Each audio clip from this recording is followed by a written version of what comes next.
32 амбасадори од сите општествени сфери, успешни студенти, ученици, бизнисмени низ серија панел дискусии низ проектот на ТИРЗ. Иднината почнува дома. Започнаа со работа на план со кој ќе се обидат да ги задржат идните млади квалификувани лица да останат дома. И денеска не случајно избравме две интересни теми, едната тема е образование, другата тема е култура, што нема врска со економија, навидно нема врска со економија, кои тоа се теми кои што реално влијаат врз тоа да луѓето кога размислуваат дали да останат тука или да заминат, секако играат исклучително големо, многу повеќе во некои сегменти дури и од економската состојба, така што денеска даваме можност на 8 млади луѓе кои се дел од амбасадорите на проектот Иднината почнува дома, да ни своји предлози кои што ќе концепираме во еден документ и ќе го проследиме до јавноста и да сите чинители да преку своји предлози веќе повторно кажам почнуваме веќе конкретно да градиме политики,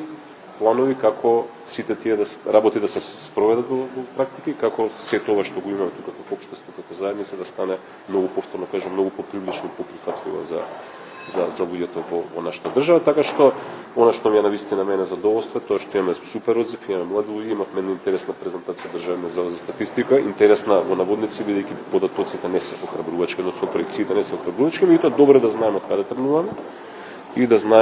знаеме дека целите се достижни, можеме да. Што е она што ги брка младите од Македонија? Претпоставувам дека младите лесно може да препознаат дека за нивните интелектуални капацитети нашето општество не нуди доволно простор за напредок и предизвици, па така со својата интелектуална надмоќ на некој начин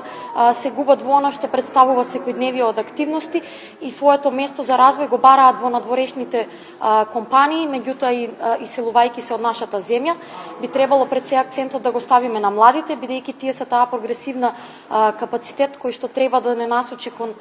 подобро сценарио, па на овој начин овде влегува и образованието, меѓутоа и производствените капацитети. Дали треба да ги мотивираме или задржиме младите? Голема е разликата дали ќе ги задржиме или ќе ги мотивираме младите и всушност институциите и политичарите е битно да ја праќаат пораката да ги мотивираме младите да останат. Заради тоа што на тој начин всушност се мотивира државата, институциите да создаваат мерки во интерес на младите, да направат држава во интерес на младите и да ги вклучат да одлучуваат како тоа да изгледа. Во спротивно, кога ќе се кажува пораката да ги задржиме, кај голем дел од младите луѓе создава и страв дека не можат да стекнуваат искуство надвор. Стекнувањето искуство преку учење, студирање, работа, волонтирање и слично во странство е многу добро за Македонија и за сите нас. Меѓутоа, она што плаши, она што мора да се промени, особено страна на институциите, е онаа бројка која што вели дека над 90% по многу истражувања од младите не сакаат да се вратат назад, а не дека има желба да заминат. Порете да сакаат да заминат, затоа што ќе стекнат искуство и може да го применат тука. Но желбата не се вратат, која што е огромна, треба да загрижува.